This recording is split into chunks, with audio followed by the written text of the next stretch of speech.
ఈరోజైతే ఉల్లిగడ్డ టమాటా పులుసు పోసి ఎగ్గు కర్రీ అయితే చేస్తున్నానండి. ఇది చాలా టేస్టీగా వేడి వేడి అన్నం వెంబడి సూపర్గా ఉంటుంది. దీని ప్రాసెస్ ఎలా చేస్తానో చూపిస్తానండి, చూసేయండి.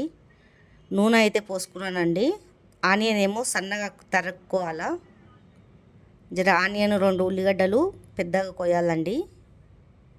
తర్వాత దాన్ని రెడ్గా ఫ్రై అయితే చేసుకోవాలా. తిప్పుకొని కింద మాడకుండా ఉండాలండి.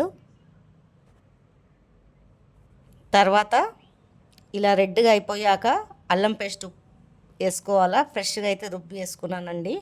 టేస్ట్ అయితే బాగుంటుంది. పచ్చివాసన పోయే వరకు ఇది కూడా వేపుకుంటానండి. బాగా వేగాక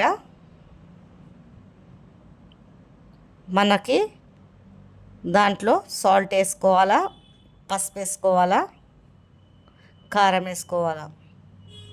అది కూడా పచ్చివాసన పోయే వరకు తిప్పుకోవాలండి. కింద మాడకుండా చూసుకోవాలా, మాడు వాసన వస్తుంది.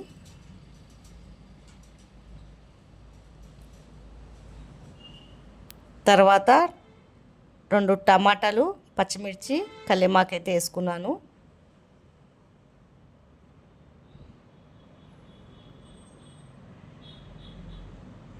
బాగా కలబెట్టుకోవాలా.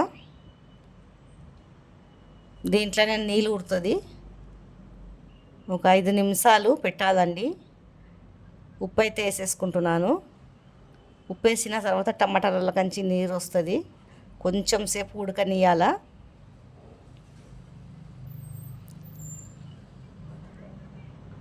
ఉడికాక కొద్దిగా చింతపండు పులుసు అయితే పోసుకున్నానండి.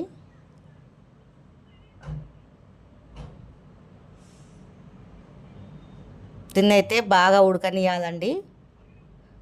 జరసేపు వరకు ఆ పులుసుతోటే టమాటా అంతా మగ్గిపోతుంది. నేను కొద్దిగా నీళ్ళు ఇంకా పోసుకున్నాను.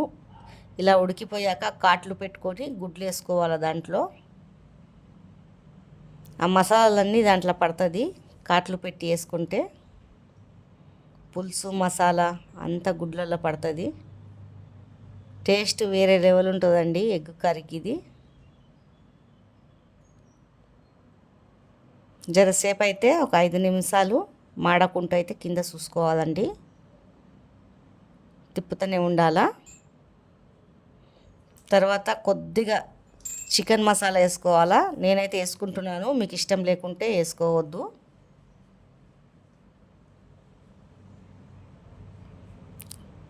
చూడండి, ఒక్క 5 నిమిషాలు అయితే తిప్పేసినాక మసాలా వేసాను కదా, ఉడకనియాలండి. తర్వాత పైనుంచి అయితే కొత్తిమీర వేసుకొని దింపుకోవాలా. చాలా టేస్టీగా ఉంటుంది, సూపర్గా ఉంటుందండి.